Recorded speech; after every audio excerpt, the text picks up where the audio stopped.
sa Papa Dudut Stories, ikaw ay hindi nag-iisa.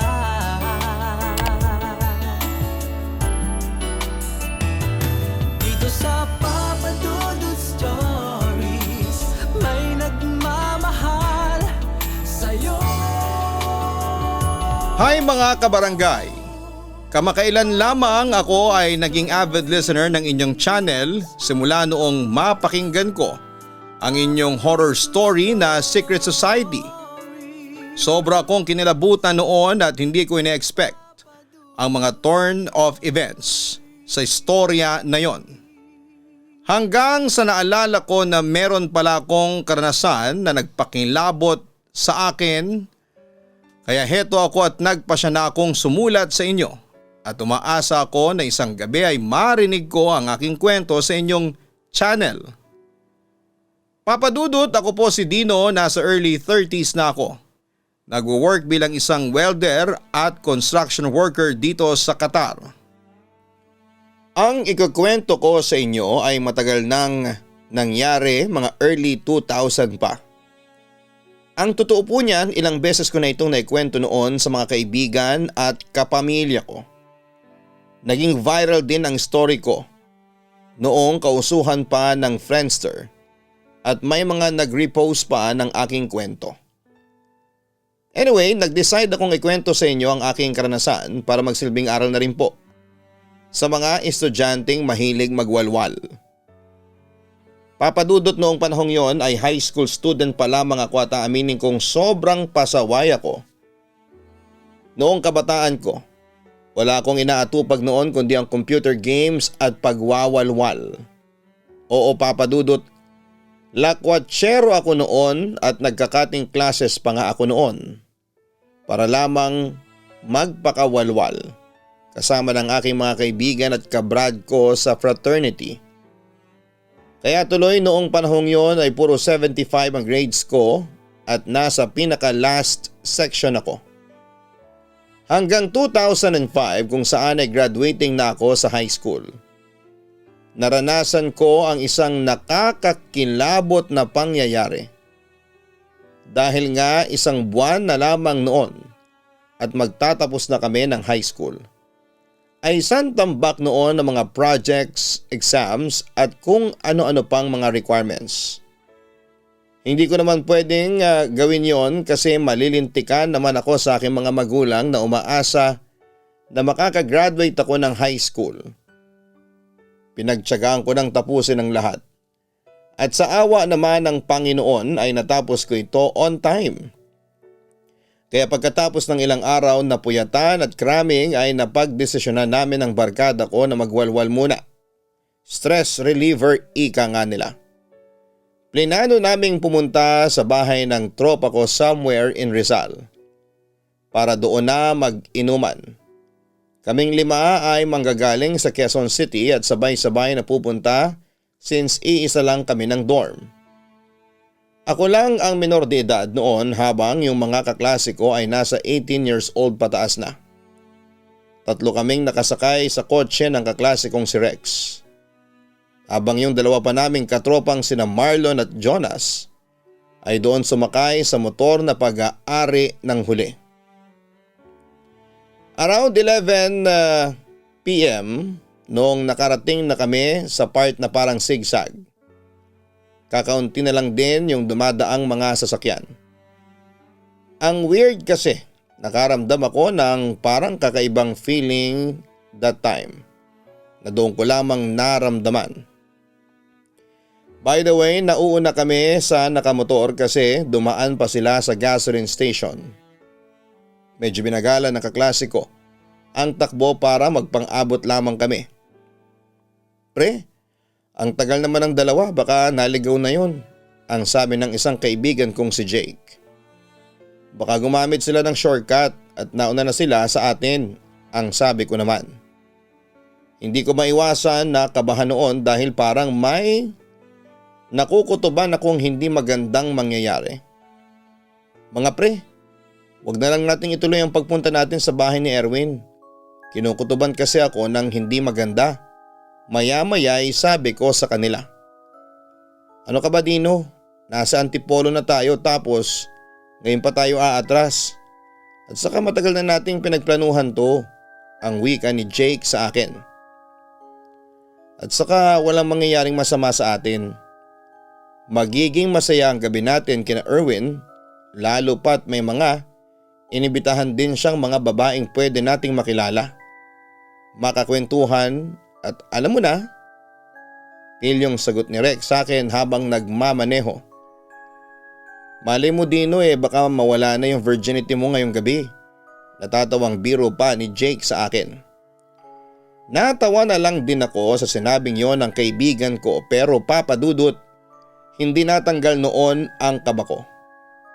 Tinuloy lamang ni Rex ang pagmamaneho at nung nasa may bandang gitna na kami ng sigsag, lalo kaming nangilabot sa nakita namin. Bigla kaming may nadaanan na motor na sumadsad sa may riprap sa gilid ng bangin. May dalawang rider na nasa may edge na mismo ng bangin. Pre, nakita niyo rin ba yon? Naggalalang wika pa ni Rex. Oo, nakita ko din. Ako, balikan natin, ang sabi pa ni Jake.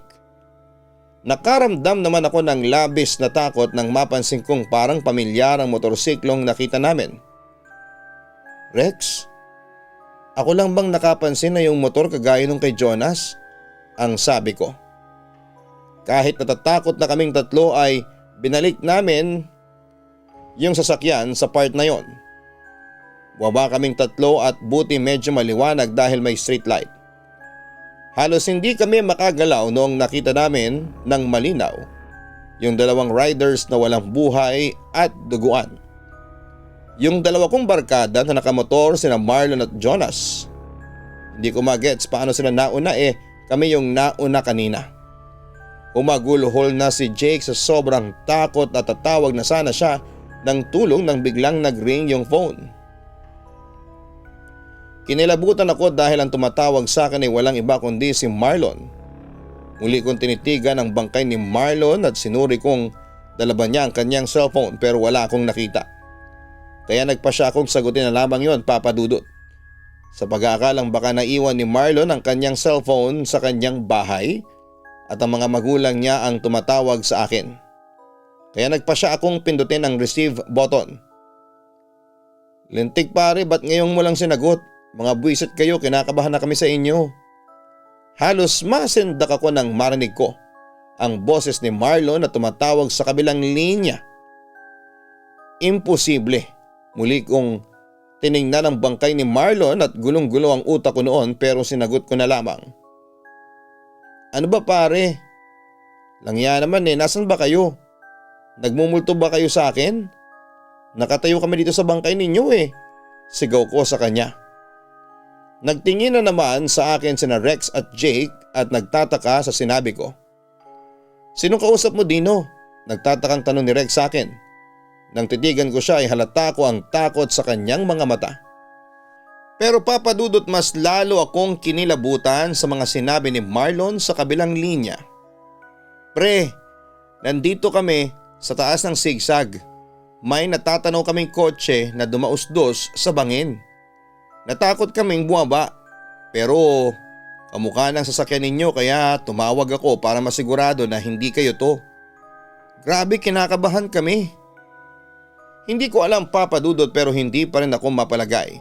Nakikita ko yung bangkay nila dito pero sabi nila ay nasa itaas sila.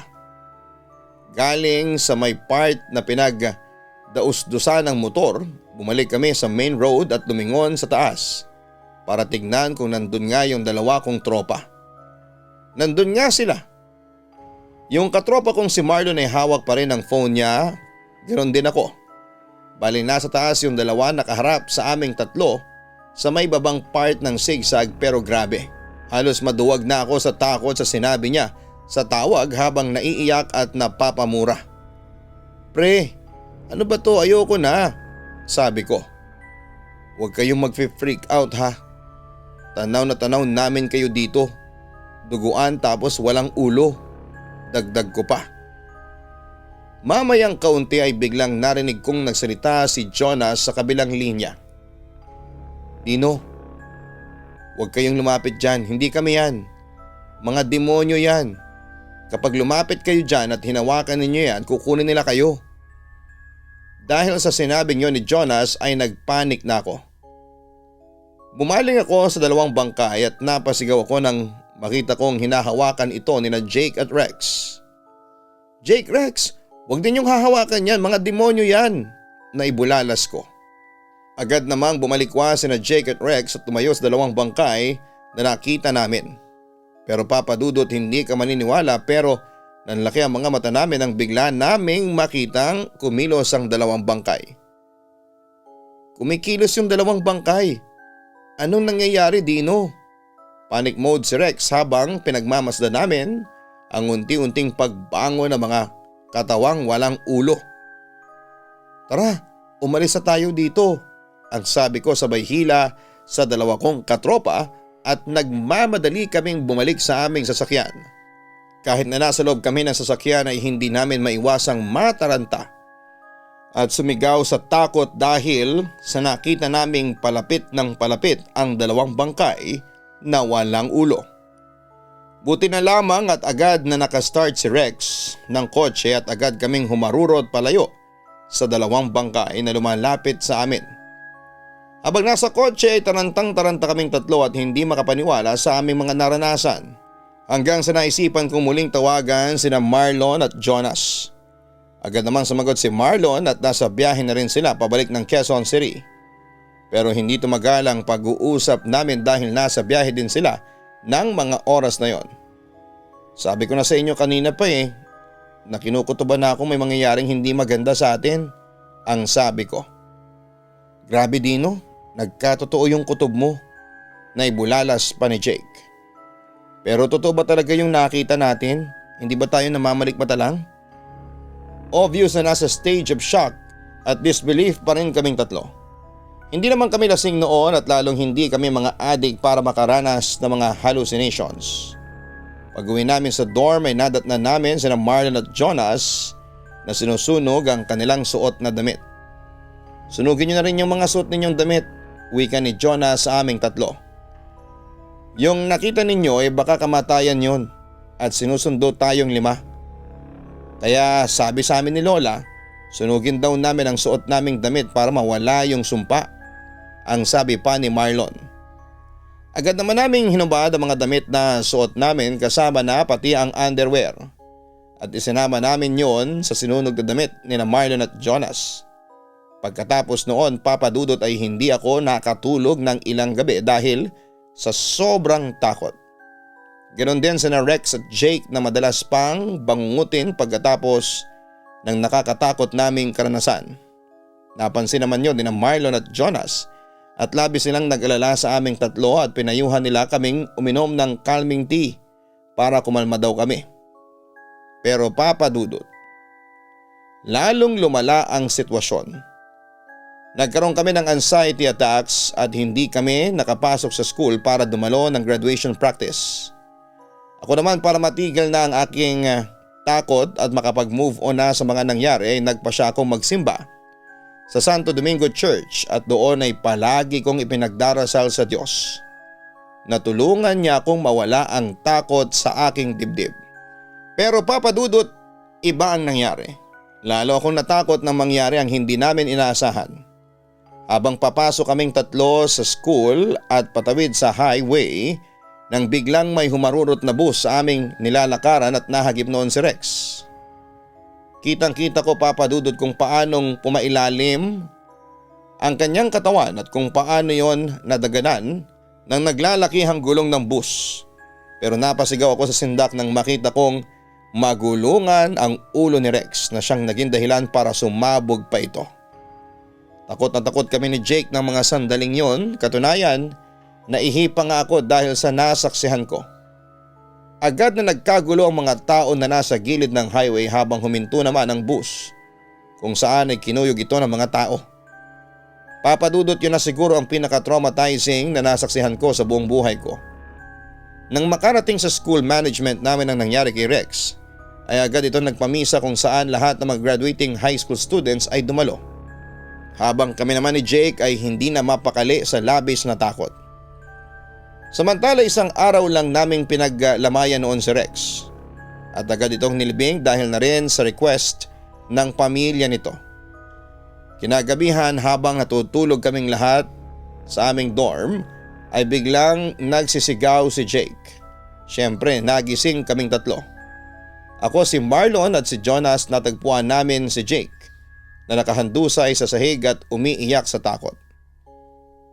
"Bakit, Jake? Ano nangyari sa'yo? Bakit ka sumisigaw?" Nag-aalalang tanong ni Marlon sa aming katropa at kabrad.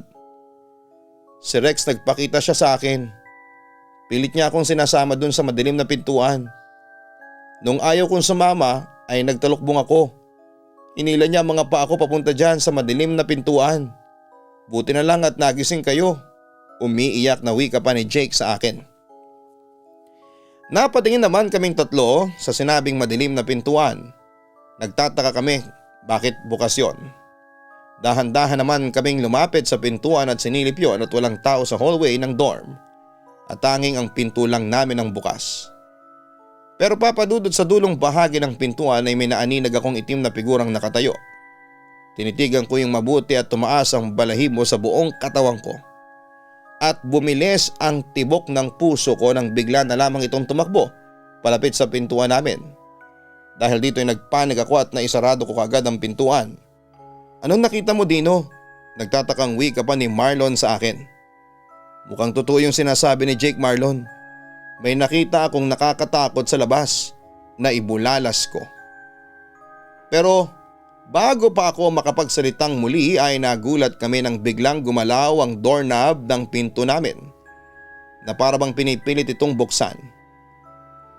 Dahil dito ay unti-unti akong lumayo sa pintuan, maski sina Marlon at Jonas ay bahagyang napatras sa kanilang kinakatayuan habang si Jake ay nananatiling nakahandusay sa sahig, umiiyak sa sobrang takot.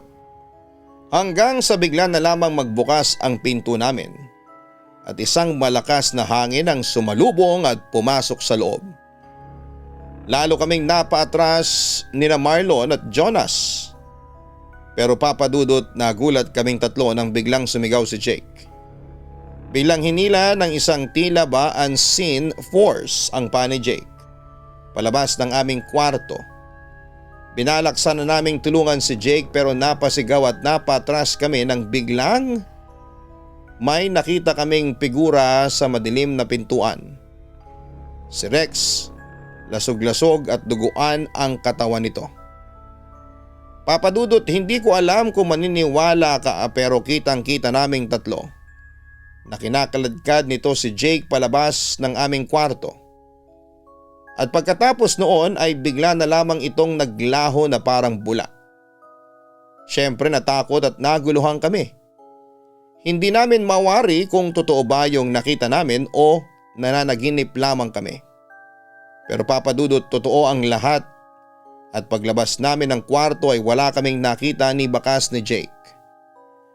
Dahil dito ay agad kaming tumungo nina Marlon at Jonas sa security personnel na naka-assign ng gabing yon. Agad naming pinareview ang CCTV footage ng hallway at sa labas ng dorm namin at alam mo ba, papadudot, naguluhan kami sa aming natuklasan.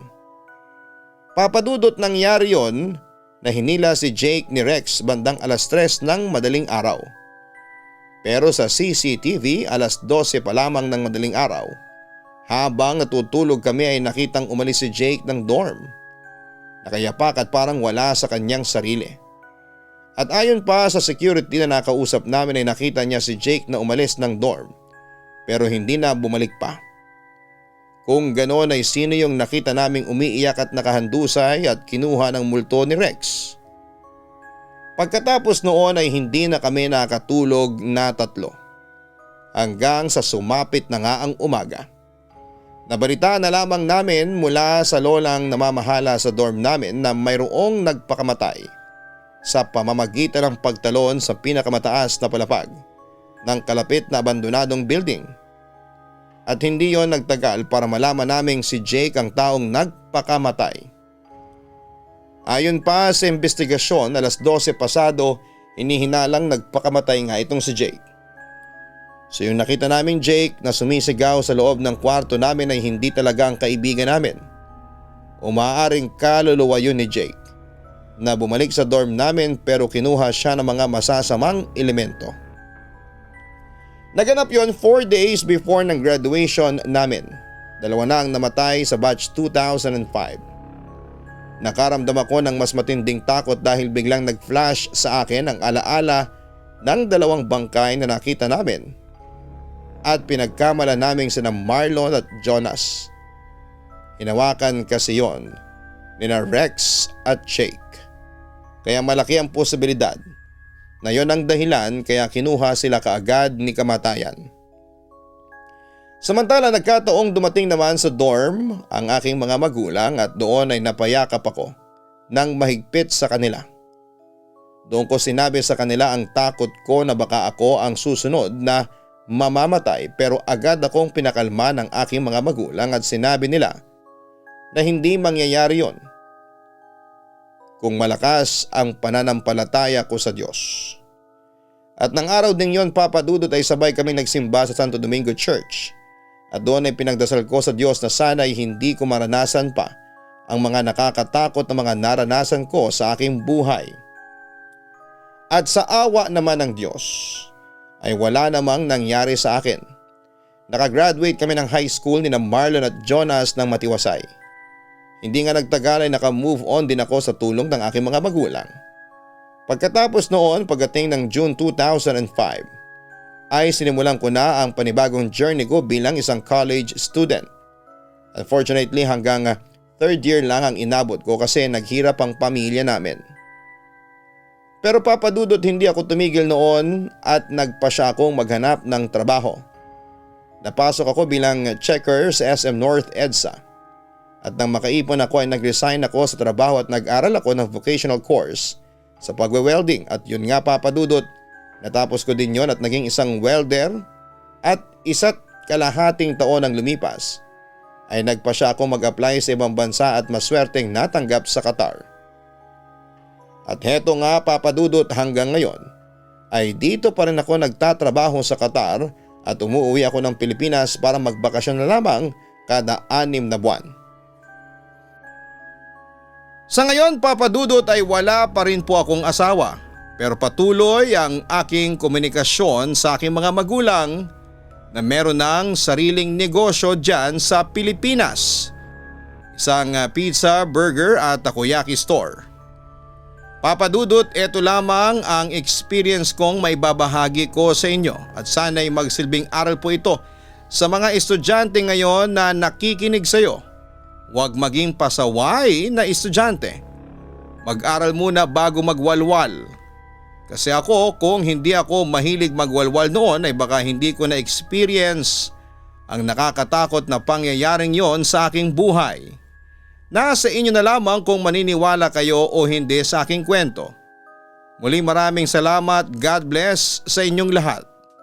Lubos na gumagalang, Dino. Huwag kalimutan na mag-like, mag-share at mag-subscribe. Maraming salamat po sa inyong lahat. Ang buhay ay mahiwaga, laging may lungkot at saya. Sa Papa Dudut Stories, laging may karamay ka.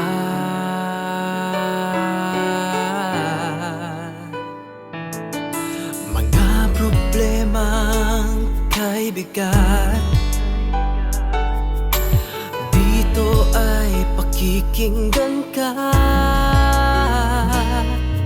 Sa Papa Dudut Stories, kami ay iyong kasama.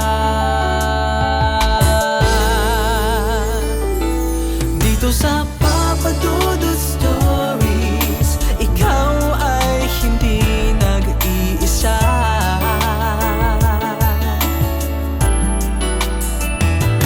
Dito sa Papa Dudut Stories, may nagmamahal sa'yo.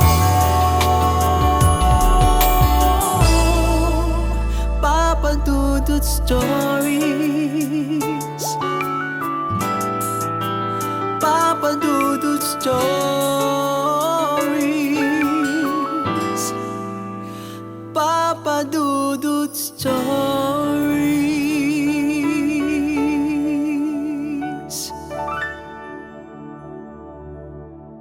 Hello mga ka-online, ako po ang inyong si Papa Dudut. Huwag kalimutan na mag-like, mag-share at mag-subscribe. Pindutin ang notification bell para mas maraming video ang mapanood ninyo. Maraming salamat po sa inyong walang sawang pagtitiwala.